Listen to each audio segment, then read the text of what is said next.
여러분, 우리는 1년에 4차례 이 교회에서 성찬에 참여하고 있습니다.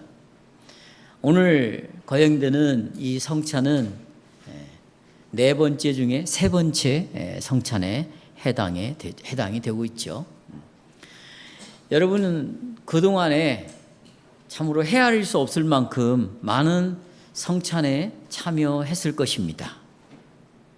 과거에 우리의 성찬을 돌이켜보면 성찬 예식이 시작이 되면 아주 조용한 찬송의 멜로디로 반주자가 반주를 하죠. 그러는 우린 그 음악을 따라서 조용히 묵상을 하기도 하고, 또 그 음악에 따라서 이 성찬 예식의 집례자인 목사의 인도를 따라 우리가 떡을 먹고 잔을 마십니다. 그러면서 우리는 주님의 고난, 죽으심, 그리고 그분이 나에게 주신 은혜, 그리고 이 모든 것을 보여주신 하나님의 사랑에 대해서 우리가 생각을 하지만, 그러나 이런 것들을 경험하기에는 너무나 우리가 아는 지식이 무지합니다. 우리 아는 바가 너무나 가난한 지식을 갖고 있다고 생각을 합니다. 그래서 이 성찬이 굉장히 형식적인 성찬이 되고 피상적인 성찬이 되므로 성찬을 끝내고 난 다음에도 실제로 내 마음에, 내 삶에 아무런 변화가 일어나지 않고 과거와 똑같은 삶을 반복해서 살아가지요. 이것은 우리에게 지금까지 반복된 성찬 예식이 아니었나, 이렇게 한번 생각해 볼 수 있습니다. 성도 여러분, 예수님이 십자가에 못 박히기 전에 마지막으로 하신 일이 무엇이죠? 마지막으로 하신 일이 있습니다. 왜 이 일을 마지막으로 하셨을까요? 이것은 그 예수님이 이 땅에 오신 목적이 무엇인가? 예수님이 왜 이 땅에 오셨는가? 무엇을 위해서 오셨는가? 그리고 이분이 33년이라는 그 생애 속에서 하시고 싶은 일이 무엇인가를 우리에게 알려주시는 일이죠. 마지막으로 행하신 일입니다. 그것이 바로 성만찬을 행하셨습니다. 성찬을 행하셨습니다. 성만찬이라는 것을 예수님이 처음으로 만드셨습니다. 그리고 우리에게 그것을 보여주고 가셨습니다. 이 성만찬은 과거로부터, 옛날로부터 내려오는 교회의 전통이 아닙니다. 사람들이 이 성만찬을 만들어서 이렇게 우리가 성찬 예식을 하면 좋겠다 해서 사람들이 만들어낸 것도 결코 아닙니다. 예수님이 직접 친히 제자들을 모아놓고 성만찬을 행하시고 나를 기념하라고 말씀하셨습니다. 성도 여러분, 만일 이 성만찬이 없었다면 기독교는 존재할 수가 없습니다. 기독교가 기독교일 수 있었던 것은 이 성만찬 때문입니다.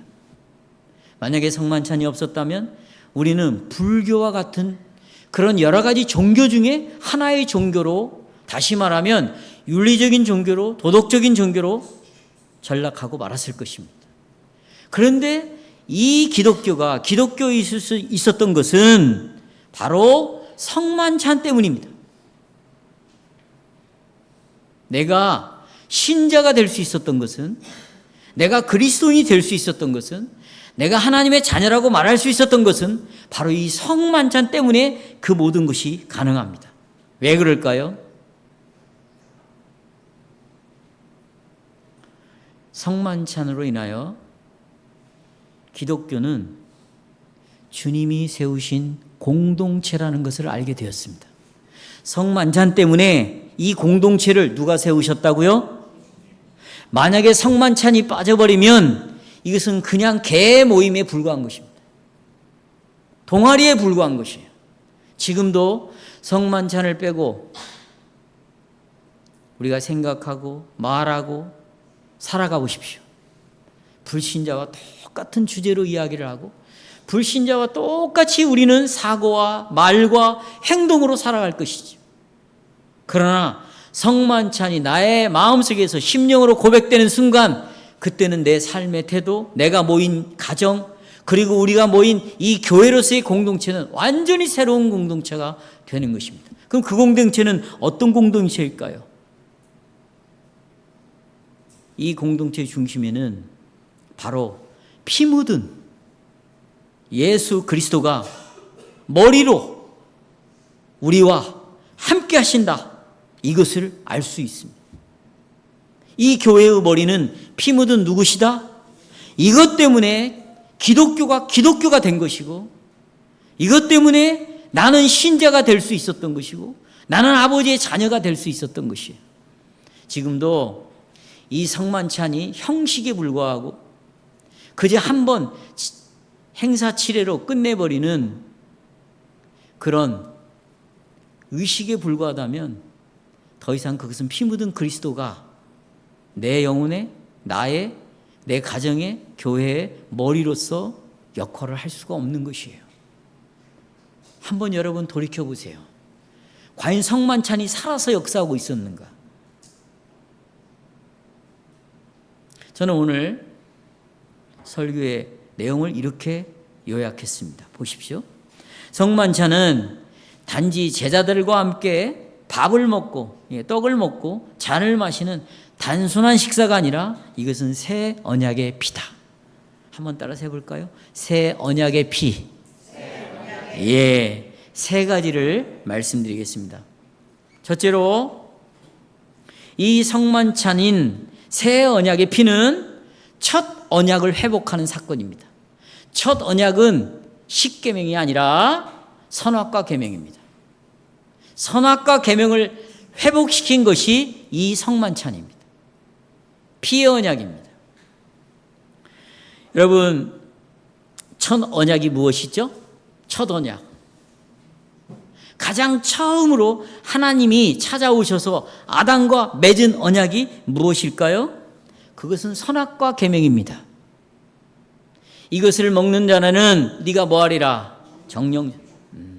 이게 첫 계명이고 이것이 첫 언약입니다. 그런데 성경은 창세기 어디에도, 출애굽기 어디에도, 레위기, 민수기, 신명기 어디에도 이것이 선악과 계명이 첫 계명이 첫 언약이다라는 이 단어가 나오는 구절이 한 군데도 없습니다. 근데 어떻게 제가 이 시간에 그걸 첫 언약이라고 말합니까? 여호수아 6장 9절에 보면 너희들이 아담처럼 언약을 어겼다고 말합니다. 너희가 누구처럼 뭘 어겨요? 언약을 어겼다고 말합니다. 그러니까 호세아는 이 첫 계명을 첫 언약으로 보고 우리에게 다른 성경에서 우리에게 알려주고 있는 것입니다. 왜 그러면 여러분 이 첫 계명, 선악과 계명, 이 첫 언약을 세우셨을까요? 하나님은요 언약 없이는 누구도 상대하지 않습니다. 이걸 아셔야 돼요. 언약 없이는 누구도 상대하지 않는다. 하나님이 상대할 대상자는 반드시 먼저 언약을 맺는다. 언약을 맺는 이유는 언약을 맺은 백성만 자기 백성으로 삼습니다. 그리고 그 백성을 통하여만 하나님은 섬김을 받으십니다. 다시 언약으로만 상대하십니다. 그 언약을 맺은 백성만 하나님을 섬길 수가 있습니다. 그리고 이 첫 언약을 맺은 아담과 교제를 하시기를 하나님은 바라셨습니다. 자, 제가 공식을 말씀드릴게요. 하나님은 언약으로만 상대하신다. 언약을 맺은 백성을 자기 백성으로 삼으신다. 그리고 그 백성을 통해서만 섬김을 받으신다. 그리고 섬김을 받은 그 백성과 하나님은 교제하기를 원하셨던 것입니다. 하나님의 백성인 이 아담은 창조주를 자기 주인으로 모시면서 창조주 하나님만을 하나님으로 섬기는 이런 책임을 가지고 지음을 받았어요. 아담이 지음을 받을 때는 책임이 있었는데 창조주 하나님을 하나님만으로 섬기는 그 책임을 가지고 이 땅에 지음을 받았습니다. 아담아, 너는 바로 그 책임을 가진 자다. 그래서 나는 너를 내 형상을 따라, 우리의 형상을 따라 내 인격을 담아서 너를 만들었단다. 너를 만들었단다. 이렇게 말씀하신 것이죠. 이 아담에게 주어진 이 책임이 바로 언약을 맺는 것으로 책임이 주어지는 거예요. 언약이 없으면 인간은 아무런 책임이 없는 것입니다. 언약을 주시지 않으면 하나님도 인간에 대하여 아무런 책임이 없는 것이에요. 무책임입니다. 이걸 무법이라고 말하고요. 무법입니다. 그러나 언약을 맺으심으로 인간에게 책임을 주시고 언약을 맺으심으로 하나님도 책임을 가지시는 것입니다. 그동안에 교회가 이 언약을 가르치지 않음으로 말미암아 책임을 잘못된 책임으로 하나님을 섬기기 시작했든지 하든지 아니면 책임 없이 하나님을 섬겨왔다는 것입니다. 책임을 다하지 않았어요. 그리고 하나님께서 우리를 향한 그 책임, 약속들이 얼마나 위대하고 얼마나 놀라운 것인가를 성도들이 모르는 채, 빈약한 채로 하나님을 알고 믿어왔다는 것이 우리의 슬픈 현실이 아닐 수 없습니다.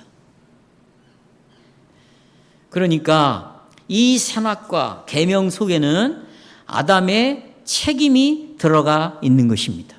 그래서 성도 여러분, 인간만, 사람만 하나님의 형상대로 지었습니다. 식물이나 동물이나 그 이외의 모든 피조물들은 하나님의 형상대로 지음받지 않았습니다. 여기 중요한 단어가 있어요. 하나님의 형상에서 하나님도 중요하고 형상도 중요하지만 더 중요한 단어는 이 조사입니다. 의라는 단어입니다. 하나님의 형상대로 지었다는 거예요. 의. 이 의는 히브리어에서 어떤 의미를 나타내냐면 관계를 나타냅니다. 다시 말하면 풀어서 말씀을 드리면 오로지 인간은 하나님과의 관계 속에서 지어졌다는 것입니다. 하나님과 관계를 맺는 것은 사람밖에는 없습니다. 바로 하나님과 관계를 맺는 이 인간만이 하나님을 알 수 있고 하나님께 반응을 할 수 있는 것이죠. 그것은 사람밖에는 없습니다. 그래서 사람하고만 언약을 맺습니다. 누구하고만? 사람하고만 언약을 맺습니다. 그래서 사람만 하나님의 형상대로 하나님과의 관계 속에서 지어졌고, 그래서 관계를 맺고 있는 이 인간만이 하나님을 알 수 있고 또 하나님께 반응할 수 있고, 그래서 인간만이 하나님의 자녀의 자리에 올라올 수 있는 거예요. 인간만이 하나님의 자녀가 될 수 있고, 인간만이 하나님의 종이 될 수 있고, 인간만이 하나님의 친구가 될 수 있는 것이에요. 너무나 중요한 교리죠. 바로 인간에게 언약을 맺으심으로, 언약을 체결하심으로 책임이 주어졌다는 것입니다. 인간의 책임은 이 언약 안에 책임이 들어있다는 거죠. 선악과 안에 인간이 어떻게 책임을 지고 하나님을 섬겨야 할 것인가가 바로 이 언약궤 속에 있다는 것이죠. 그렇다면 언약궤는 성경 전체, 이 선악과는 성경 전체 핵심 중에 핵심인 거예요. 근데 우리는, 제가 그랬죠, 너무 무지하게 성찬을 참여했다. 이 성찬을 이해하기 위해서는 선악과 계명을 이해하지 못하면 성찬을 이해할 수 없어요. 첫 계명을 이해해야 성찬을 비로소 알았다고 말할 수 있는 것이에요. 올바르게 성찬에 참여할 수 있는 것이죠. 근데 우리는 그동안에 선악과를 따먹고 말았다, 인간이 죄를 지었다, 먹어서는 안 될 열매를 맺었다, 이 정도 그동안에 내려오는 전통적인 그런 생각에서 벗어나지를 못한 거죠. 성도 여러분, 이 선악과 계명은 복음 중에 꽃입니다. 복음 중에 뭐라고요? 이것은 단순히 새로운 지식을 얻어가는 정보가 아니에요. 여러분의 삶을 근본적으로 바꿀 수 있는 복음입니다. 누가 선악과를 복음이라고 말합니까? 이것이 모든 계명의 꽃 중에 꽃이라고 누가 이야기를 합니까? 개혁교회에는 이렇게 고백하는 교회가 없어요. 이것을 이미 우리 조상들은 고백을 해왔고 가르쳐왔다는 것이죠. 근데 우리들은 이것을 교회 안에서 각인시켜주는 것이 중요하다.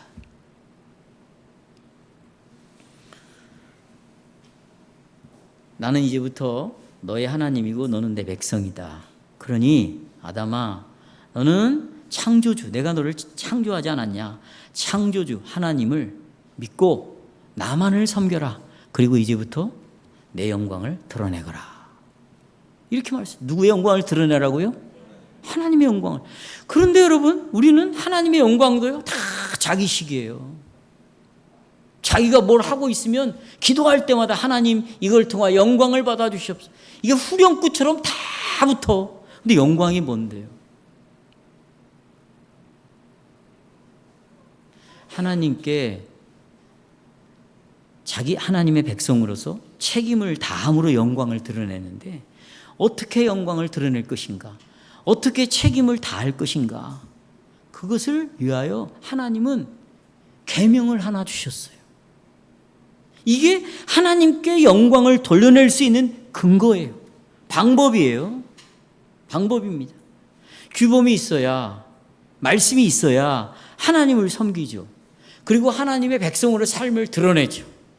다시 계명이 있어야, 규범이 있어야, 말씀이 있어야, 다 같은 말이에요. 이걸 가지고 하나님을 섬기죠. 그리고 백성으로서 삶을 드러내죠. 우리가요, 자기 마음대로 하나님을 섬기는 것은 여러분, 하나님을 무시하는 행위입니다.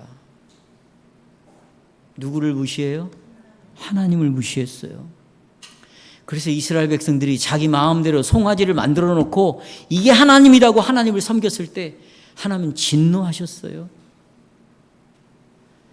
하나님 안에, 법궤 안에, 언약궤 안에, 증거궤 안에 하나님이 계시다는 것을 상징적으로 보여줬는데 이 사람들은, 이스라엘 백성들은 무조건 이 법궤를 요술렘부처럼 생각하고 이것만 있으면 우리는 이 법궤 때문에 전쟁에서 이길 수 있다고 생각했을 때 하나님이 이들에게 진노와 심판을 내려서 이들을 죽였어요. 이건 뭐냐? 하나님을 자기 마음대로 섬겨도 하나님은 섬김을 받는다는 생각이죠. 그건 하나님을 섬기는 것이 아닙니다. 반드시 하나님을 섬기는 규범이 있는 것입니다. 규범이 있는 것입니다. 이 생활 규범이 선악과 계명입니다. 생활 규범인 선악과 계명은 오직 하나님의 형상대로 지음받은 인간만 행할 수 있어요. 그러니까 아까 제가 말씀드렸죠. 하나님의 형상에서 중요한 단어가 하나님의 뭐라고 그래? 하나님의 의라고 말했어요. 하나님과 관계를 맺을 때만 선을 행할 수 있어요. 이 규범대로 살 수 있어요. 그러니까 인간은 여러분 누구를 의지해야만 할까요? 하나님과 관계를 맺고 있다면 하나님만을 계속 의지할 때만 비로소 선을 행할 수가 있는 것이죠. 만약에 자기 스스로가 보세요. 아, 이것이 하나님 뜻이야. 선과 악을 내가 결정해요. 내가 어떤 일을 결정할 때, 내가 어떤 행동을 할 때 자기가 이것이 옳다고 생각을 하니까, 제가 예를 안 들어드리죠. 알겠죠? 결정을 내려서 시집도 가고 장가도 가고 사업도 하고 일도 하고 먹고 살고, 이게 다 보십시오. 자기가 옳다고 생각하고 그것을 결정하는 것이죠. 이런 사람은 절대로 선을 행할 수가 없습니다. 왜요? 이미 하나님과의 관계를 끊고 의지하지 않고 자기 스스로가 선하다고 생각을 하니까 선을 행할 수가 없겠죠. 그래서 여러분, 처음에 인간에게 주어지신 이 자유의지라는 것은 우리가 너무 많이 오해를 하고 있는 게, 자유의지를 받았으니 이제 내가 알아서 하도록 내버려뒀다. 그게 아니에요. 자유의지는 오로지 하나님만을 의지할 때 자유의지가 정상적으로 돌아갈 수 있어요. 그러니까 하나님의 은혜의 도움이 있어야, 하나님의 도움을 받아야 선을 행할 수 있습니다. 그러나 이 첫째 인류 아담이 창조주를 하나님으로 섬기기를 거부했죠.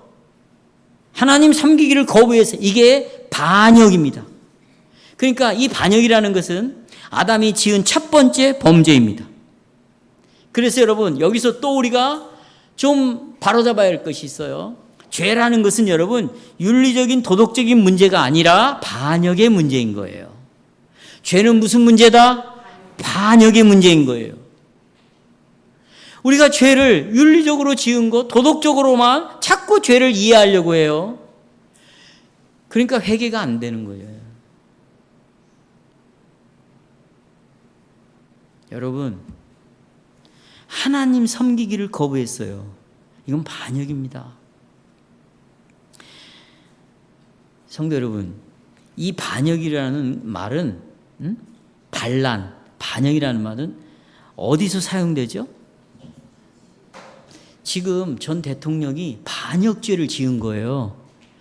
반란의 죄를 지었다고 지금 생각하고 지금 재판을 하고 있는 겁니다. 아직 판결은 나지 않았어요. 정죄는 하지 마세요. 누구도. 반란의 죄를 지었다고 보는 거죠. 이 반란이라는 반역이라는 것은 정치적인 용어인 거예요. 따라서 하십시오. 정치적인 용어. 그러니까 이 반역 반란은요, 국가적인 문제예요. 국가에 반란을 일으켰다는 겁니다. 국가를 대상으로 반역을 일으켰다는 거죠. 이게 지금 재판을 받고 있는 전 대통령의 죄목이에요. 반역을 일으켰다, 국가에 대해서. 반란을 일으켰다, 어디에 대해서? 국가에 대해서. 근데 아담이 똑같은 죄를 지었다는 거예요. 하나님은 나라를 만들었습니다. 그 나라가 어디냐? 에덴 동산이에요. 이 나라의 왕, 창조주는 누굽니까? 하나님이죠. 이 나라의 백성으로 하나님의 형상을 따라 아담을 만들었습니다. 그리고 이 나라를 구별된 땅으로 구별해 놨어요. 그게 에덴의 동산이에요. 그러면 이 나라의 왕은 하나님이고 이 나라의 백성은 아담이고 이 나라의 땅은 에덴 동산이라면 아담은 이 계명을 따라 규범을 따라 창조주이신 하나님을 유일한 하나님만으로 생각하고 그 하나님을 섬기는 것이 이 나라의 백성의 의무요 책임인데 이 나라에 반역을 해버리고 말았어요. 반역, 정치적인 문제를 일으켰어요. 이제 하나님의 계명을 따라 나는 살지 않겠습니다. 우리도 똑같아요. 지금 말씀대로 살지 않겠습니다. 이 하나님의 명령을 절대적인 계명으로 나는 삼지 않고 이제 내 스스로가 선악을 판단하고 결정하겠습니다. 아담이 그렇게 해서 선악과 따먹은 거 아니에요. 내가 스스로 선악을 결정하겠습니다. 내가 판단하고 내가 그렇게 하겠습니다. 이게 그래서 첫 범죄가 반역이라고 말하고 있는 것이에요. 그래서 로마서 3장 23절에 모든 사람이 죄를 비어 지었음에 그 다음이 중요해요. 어디에 영광이 이르지 못하더라? 그렇죠. 이 큰, 제가 지난주에도 설교했잖아요. 큰 죄, 작은 죄가 하나님 앞에서는 없어요. 주일날 나무하러 갔어요. 죽였어요. 내가 헌금할 때 이만큼 해야 되는데 조금 빼냈어요. 너무 아까워서. 그리고 이게 전부라고 거짓말해서 바쳤어요. 여러분, 이게 무슨 큰 죄입니까? 아주 작은 죄를 우린 여기잖아요. 하나님은 똑같이 여기고 너 살인이나 간음이나 도둑질이나 넌 똑같은 죄를 짓고 있다고 보는 거죠. 똑같은 죄를. 우리가 이렇게 죄를 짓고 있는 모든 것은 여러분 정치적인 죄를 짓고 있어요. 반역의 죄를 짓고 있어요. 그래서 모든 사람이 죄를 범하였음에 하나님의 영광에 이르지 못한다라는 말은 정치적인 용어인 거예요. 그 나라의 왕이 여호와밖에 없는데 네가 지금까지 주인 노릇하고 반역을 저지르고 있으니 너는 하나님의 영광을 드러내지 못한 자다. 이 이야기를 하고 있는 거죠. 그러니까 성도 여러분, 아담의 범죄는 선악과를 먹었다는 수준이 아닙니다. 우리는 그동안 여기에만 집중을 해왔어요. 선악과 따먹었다는 문제가 아닙니다. 이게 어떤 문제입니까? 나는 이제부터 하나님의 계명에 내가 매어 살지 않겠다는 것입니다. 그러니 나보고 하나님의 말씀이 이러니 저러니 나에게 말하지 말라는 것입니다. 그래서 사람들이 예방의 권징을 받지 않습니다. 교정의 권징을 받아들이지 않습니다. 교회는 나오지만 살아가는 건 자기 소견에 오른 대로 다 결정하고 살아가는 것이에요. 자녀를 키울 때도, 공부를 시킬 때도, 시집장가를 보낼 때도, 돈을 벌 때도 예수님이 마지막 때 오실 때 그것이 판을 친다고 말씀하시니까 저도 여러분에게 말씀을 드리는 거예요. 바로 이것이 선악과의 심각한 문제였습니다. 그러니까 그것은 완벽한 반역이죠. 이 죄를 노아 시대 때 하나님의 아들들이 사람의 딸들의 뭘 봤어요?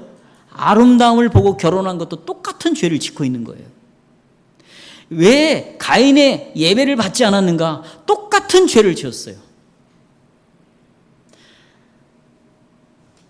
우리는 단순히 아담이 선에 도달하지 못했다, 순종이 못 알았다, 이건 신학자들이 다 아는 말이에요. 저는 이런 말에 동의할 수 없어요. 뭔가 부족해서 죄를 지었다, 이건 전통적인 생각들이죠. 이거 아닙니다. 반역죄입니다. 그런데 이 아담의 범죄에 의해 그 이후에 태어나는 모든 인간들, 여러분과 저까지 포함해서 이 반역을 계속해서 자기 생활에서 완전히 생활화시켜버렸어요. 우리 생활에서 이 반역의 죄를 어떻게 했다? 생활화했다. 지금도 하나님은 범죄에서 반역한 자들에게 이제 심판을 선언하죠. 그게 뭡니까? 이걸 먹는다는 정령 뭐하리라? 죽으리라. 죽음이 찾아왔어요. 다 그들이 죽도록 작정이 되어 있는 것이죠. 그런데 여러분, 하나님이 당장 사형을 집행했습니까? 당장 다 죽였습니까? 아니죠. 이 범죄자를, 반역자를, 반란자를 살려두십니다. 이유는 다시 돌이켜서. 이게 중요해요. 여러분과 저를 살려주신 것은 다시 돌이켜서 하나님의 백성으로 다시 삼겠다는 거예요.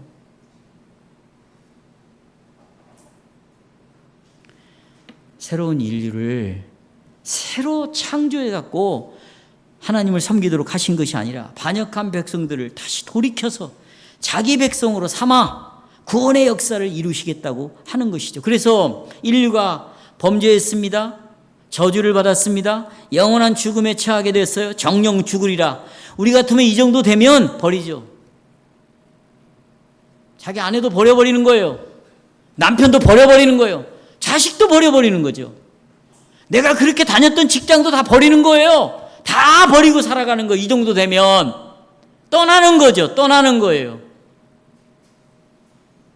그러나 하나님은 반역한 인류를 다시 돌이켜서 자기 백성으로 삼고 그 백성 가운데에서 하나님은 또다시 찬송을 받고 싶었던 거예요. 그 백성으로 하여금 섬김을 받고 싶었던 것이죠.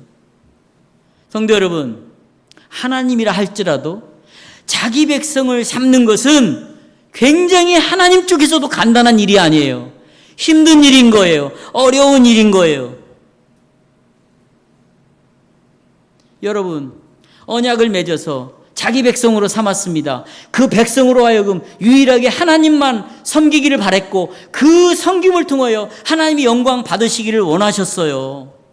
그런데 첫 언약이 깨졌어요. 선악과의 계명이 깨져버렸습니다. 인간 쪽에서 그것을 깨버렸어요. 그래서 하나님은 이 백성을 회복시키겠다, 돌아오겠다 하는 말은 이 첫 계명을 깨진 계명을 다시 어떻게 하겠다? 그렇죠. 다시 회복하기로 결정을 하신 거예요. 그래야만, 여기서 중요합니다.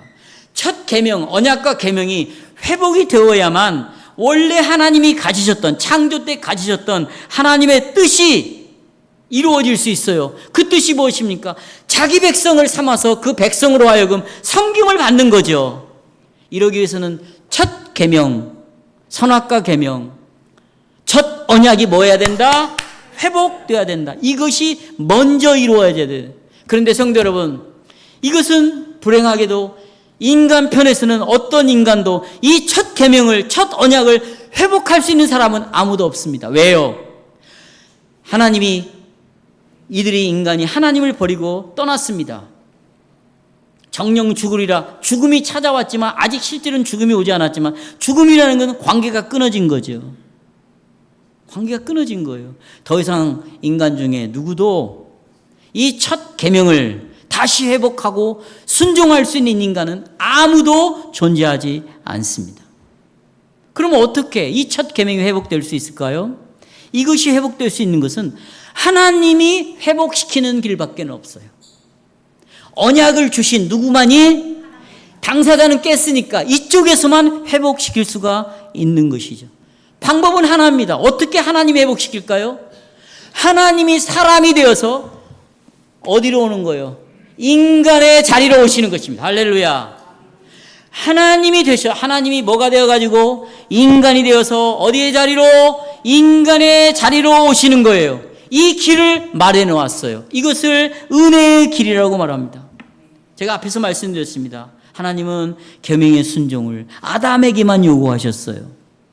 그러니까 계명 순종은 인간에게 요구했으니까 식물이 계명 순종할 수 없고 동물이 계명 순종할 수 없고 인간만 이 계명에 순종해야 됩니다. 그래야 언약이 유지가 될 수 있어요. 그런데 인간이 계명을 순종하여 하나님께 나갈 수 있는가? 누구 어떤 인간도 나갈 수 없습니다. 이것이 비극이에요. 설령 인간이 계명을 지키려고 노력을 해도 들어보세요. 참 우리들은 너무나 교만하다고 생각합니다. 저도 그래요. 자기는 이 계명 지켰다고 생각하는 거예요. 근데 성경 창세기부터 계시록까지 뭐라고 말하냐면 네가 이 계명을 지켰다고 해도 너는 오히려 그 계명을 무너뜨렸다. 여러분 지금 오늘 주일날 나왔으니까 나는 뭘 지켰다고 말할 거예요. 그러나 하나님이 원하는 안식일을 지키는 것이 뭔데요? 실은 이 안식일의 문턱을 이렇게 무너뜨린 건 여러분과 저예요. 이해하시겠죠? 그 어떤 인간도 계명을 지킨다고 아무리 노력을 해도 계명을 지키는 것이 아니라 오히려 허물어뜨리는 것이죠. 왜요? 타락한 인간은 모두가 다 마음이 오염되어 있고 하나님을 사랑하기보다는 먼저 누구를 사랑하게 되어 있어요. 이게 조직적으로 그렇게 완전히 바뀌어져 버렸어요. 그 누구도 이 계명을 지킬 수가 없어요. 아담의 후손 중에 하나님의 계명을 지켜서 우리를 의로운 사람으로 만들 수가 없습니다. 하나님 자신만이 계명을 지키셔서 이제 그 의를 우리 인간에게 선물로 주시기로 하나님이 그렇게 작정을 하신 것이죠. 의를 준다는 것은 이 첫 계명을 회복해 가지고 야 너는 계명을 지킨 사람이 되었다라고 인정해 주는 거예요. 이것은 하나님밖에 하실 분이 없습니다. 이렇게 해서 죄인을 의인으로 만들어서 하나님 백성으로 삼으시고 하나님 앞에 나와서 다시 살 수 있게 하신 것이에요. 이 내용이 로마서 5장 18절 19절입니다. 보십시오.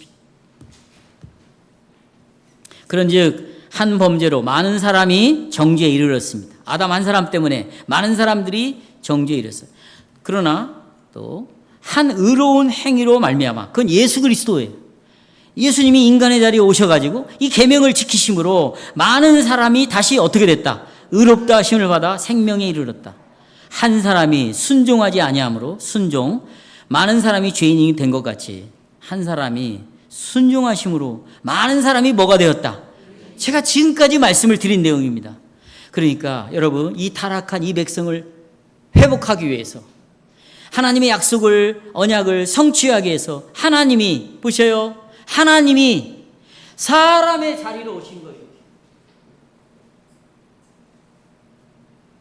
그래서 동정녀 마리아에게서 탄생하신 거예요. 육신의 모양을 입고 사람의 자리로 오신 거예요. 왜요? 여러분을 대신해서 이 사람이 하나님에게 주신 첫 번째 계명을 뭐 하려고?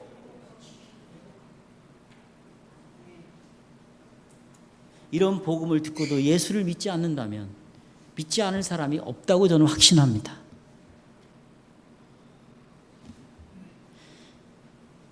하나님이 예수 그리스도가 되셨습니다. 하나님이 누가 되셨어요? 예수. 그래서 이분이 이 땅에 오셔서 이 첫 번째 언약의 법을 지키시고 그리고 모세의 모든 율법, 모든 계명을 예수님이 다 지키셨습니다. 그러니까 여러분 인간에게만 이 계명의 순종을 요구하니까 사람으로 오셔야만 그분은 율법에 뭐 할 수 있어요? 순종할 수 있는 거죠. 그래서 율법을 지키기 위하여 그리고 율법의 순종을 통하여 그 순종을 우리에게, 이 순종을 인간에게 선물로 주시기 위하여 어디 아래서 태어나야만 하냐면 사람으로 오셔서 율법 아래서 태어나야 돼요. 따라서 율법 아래서 태어나야 된다. 그래서 갈라디아 4장 4절 5절입니다. 4절, 때가 참에 하나님이 그 아들을 보냈어요. 육신으로 보냈죠. 여자에게서 나게 하셨습니다. 그런데 놀라운 말씀이 있어. 어디 아래서? 율법 아래에서 나게 하신 이유는 뭐냐? 5절, 율법 아래에 있는 자들을 속량하시고 우리로 아들의 명분을 얻게 하려 함이라. 다시 회복시켜서 하나님의 백성으로, 자녀로, 아들로 회복시키기 위하여. 그런데 여러분, 예수님이, 이 성경이 율법에 순종하라고 요구하고 있는데 여러분, 율법의 순종이 어디까지 하라는 것입니까? 어디까지 율법은 순종하라고 말하죠? 자, 보세요. 첫 계명에서 이걸 먹는다는 정령 뭐하리라. 그러면 뭐하기까지 순종하라는 거예요. 그렇죠. 그래서 예수님은 마지막 십자가의 죽음으로 율법을 순종하십니다. 뭐하기까지? 그래서 빌립보서 2장 8절을 보세요. 빌립보서 2장 8절, 사람의 모양으로 나타나서 자기를 낮추시고 뭐하기까지? 복종하셨으니 십자가에 죽으심으로. 하나님의 법은 계명을 범하면 정령 뭐하리라, 죽으리라 하셨기 때문에 그 법대로 죽으심으로 구원을 이루셔서 반역한 인류를 회복하여 다시 자기 백성으로 삼았습니다. 자, 이제 저를 보십시오. 첫 번째 대지에서 결론입니다. 주님은 이제 조금 있으면 십자가에 죽습니다. 죽음을 앞에 두고 죽음을 걸고 새로운 언약을 다시 세웁니다. 제자들 앞에서. 나는 너희들은 내 백성이 된다. 너희들은 내 자녀가 되고 나는 너희의 유일한 하나님이 될 것이다. 그런데 이 언약은 계명으로 언약을 맺는 거죠. 왜냐하면 너희들이 계명을 순종할 수도 없고 할 능력도 다 상실됐기 때문에 이제 내가 이 계명을 순종하고 마지막 계명을 어긴 너희들을 대신해서 정령 죽으리라는 죽기까지 복종함으로 말미암아 내가 너희들 편에서 이 계명을 회복할 것이다. 목숨을 걸고 예수의 피로 새 언약을 체결해 주시는 것이죠. 이게 성찬예식이에요. 이게 뭐라고요? 성찬예식이에요. 그래서 이 성찬예식을 통하여 예수님께서는 이 찢어진 살과 흘리신 피를 통하여 너희들의 구원, 너희들과 맺은 이 언약은 절대로 이제 깨지지 않는다. 왜냐하면 이 언약을 맺게 하신 분이 예수님의 피니까. 이 피는 일회용의 영원한 피예요. 그렇죠. 그래서 자녀됨이 영원한 것이고 백성됨이 영원한 것이고 우리의 구원이 영원하다는 것을 이 피가 보증해 주는 거예요. 따라서 보장. 내 행위가 내가 계명을 지키고 안 지키고가 내가 하나님 앞에 지금 어떻게 잘 보이느냐 못 보이느냐가 내 구원을 보장해 주는 것이 아니고 예수 그리스도의 피가 내 구원을 보장해 주신다. 그래서 예수님은 이 보장이 흔들리지 않도록 피를 통하여 우리를 구원하시기 위해서 이 땅에 오신 거예요. 자, 보십시오. 마가복음 10장 45절. 인자가 온 것은 섬김을 받으려 함이 아니라 도리어 섬기려 하고 자기 목숨을 많은 사람의 뭘로? 대속물이라면 제물을 바쳐서 피로 이게 죽어야 되잖아요. 피를 흘려야 되는 거죠. 바로 내가 구원받았다는 것, 내가 생명을 얻었다는 것, 아까 아담이 죽었잖아요. 그러나 다시 살아났다는 것, 하나님을 섬기는 백성으로 다시 회복되었다는 것, 이게 생명이에요. 그건 피로써 언약을 세움으로만 이게 가능합니다. 피로 맺은 언약으로만 가능해요. 왜? 그리스도의 피로만 우리가 구원을 얻기 때문에 우리의 구원은 그리스도의 피로만 보장될 수 있는 것이에요. 그러니까 성도 여러분, 첫 계명에서 하나님과 맺은 언약의 재료는 선악과라는 계명이었죠. 그러나 이제 다시 새로운 언약을 맺게 하신 이 예수 그리스도의 새 언약의 재료는 재료는 뭐예요? 예수의 피죠. 우리는 이 피를 볼 때, 자, 이제 오늘 성찬 예식을 보면서 이 피를 볼 거예요. 그게 포도주죠. 찢겨진 살을 볼 거예요. 이게 떡이죠. 그걸 볼통에 봄으로, 내 구원은 보장된 구원이구나. 주님의 흘리신 피 때문에, 찢겨진 살 때문에 내 구원은 보장된 구원이구나. 피를 볼 때마다 그것을 확신하고, 피를 볼 때마다 내 구원이 얼마나 변할 수 없는 놀라운 하나님의 은혜인가. 그래서 은혜를 강화시키는 거예요. 내 구원을 강화시키는 거예요.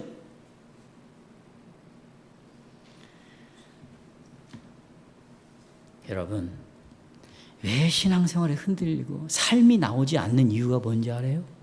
구원이 흔들리기 때문이에요. 이것도 오해를 하고 있어요. 사람들은 나는 구원이 안 흔들리는데 이렇게 생각을 하죠. 안 흔들리죠. 왜요? 당신은 확신주의자니까. 2단 중에 확신주의자가 있어요. 이걸 2단으로 정죄했습니다. 이게 뭐냐면 자기는 어떻게 살아든 구원받았으니까 자기는 천국 간다. 어떻게 살아도 나는 문제가 안 된다. 이것을 확신주의자라고 그래요. 여러분, 기독교는 확신을 갖는 거지 확신주의자가 아니에요. 정말 내 구원을 확신하고 있는 사람은요, 날마다 피를 신뢰하는 거예요. 뭘 신뢰해? 그 피의 의미는 뭔데요? 왜 죽음이 왔는데요? 예수님이 율법 아래서 태어나서 우리의 자리에 오셔가지고 계명을 순종하시고 죽기까지 순종하심으로 나를 다시 의롭게 하셨어요. 그래서 다시 누구를 섬기도록? 그렇죠. 이 자리로 오는 거예요. 이게 확신을 가진 사람이에요. 확신주의자는 이게 없습니다. 자기 마음대로 살아요. 우리를 의롭게 해주셨어요. 이것은 우리의 자녀, 하나님의 자녀로 만들었다는 거죠. 이 구원이 흔들리지 않도록 하기 위해서 성도 여러분, 이제 보십시오. 여러분이 오늘 예수의 피와 살을 받아 먹으면 봐요. 이게 받아 먹기 전에 눈으로 이 떡과 피를 봅니다. 눈으로 봐요. 눈으로.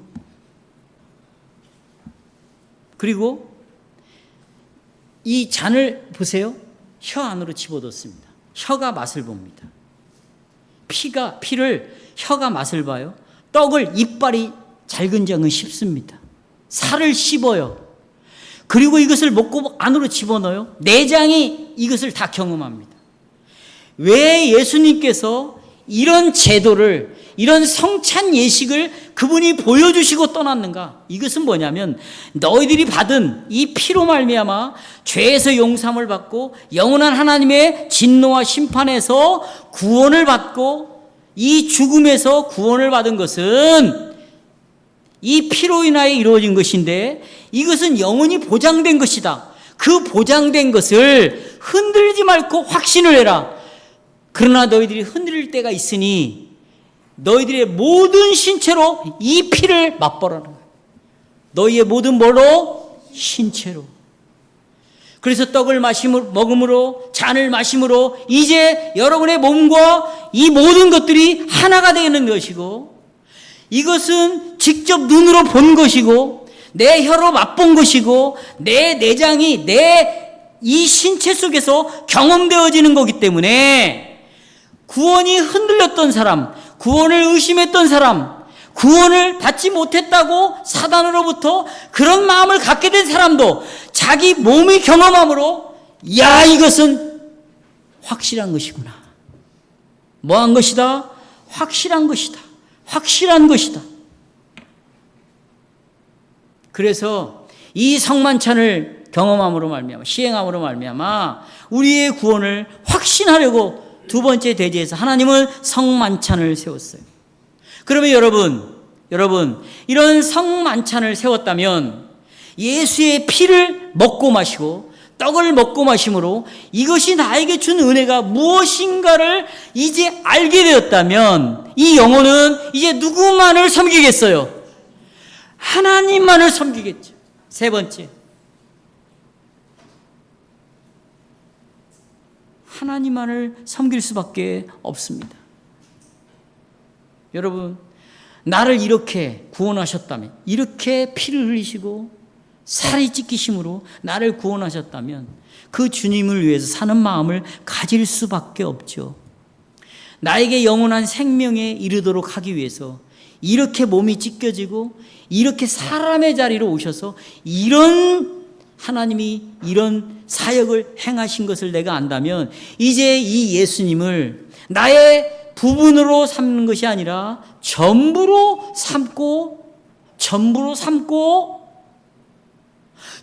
삼는다면, 여러분 보세요. 이 예수님이 나의 전부라고 여겨진다면 이분이 곧 누구시다고 믿겠어요? 하나님으로 믿겠죠. 아까 제가 그랬어요. 하나님 형상대로 아담을 창조하신 목적은 자기 백성으로 삼으시고 하나님의 섬김을 받기 위한 것이다. 새 언약에 들어온 여러분과 저에게도 똑같은 목적이 주어졌어요. 이 예수 그리스도만이 유일한 나의 구원자라고 이분만을 전부로 내가 의지하고 믿는다면 이 하나님 대신 예수님을 섬기기 시작하는 거예요. 예수를 의지하고 믿는 것이 곧 예수 그리스도를 하나님 대신 예수님을 뭐 하는 거예요? 섬기는 것이죠. 섬기는 것은 부엌에서 설거지가 아니고 반찬을 해내는 것이 아니고 섬기는 건 청소가 아니고 이런 것들이 아니에요. 세상 사람들이, 예수 없는 사람들이, 봉사활동하는 사람들은 여러분보다 더 열심히 자기 돈을 들여서 더 열심히 해요. 불평도 하지 않아요. 그 사람들은. 이런 걸 섬김이라고 생각하시면 안 돼요. 정말 이 예수 그리스도의 피만이 나의 유일한 구원자라고 절대적으로 의지하는 이것이 하나님 되시는 예수님을 뭐하는 거다? 섬기는 것이에요.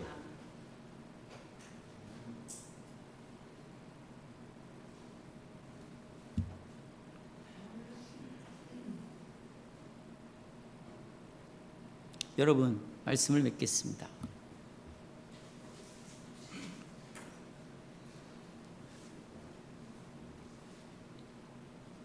우리가 주 예수 그리스도를 우리의 전부로 삼고 살면 그 예수 그리스도는 이제 우리에게 그렇게 전부로 삼고 사는 사람에게만 이 예수 그리스도는 하나님이 되십니다.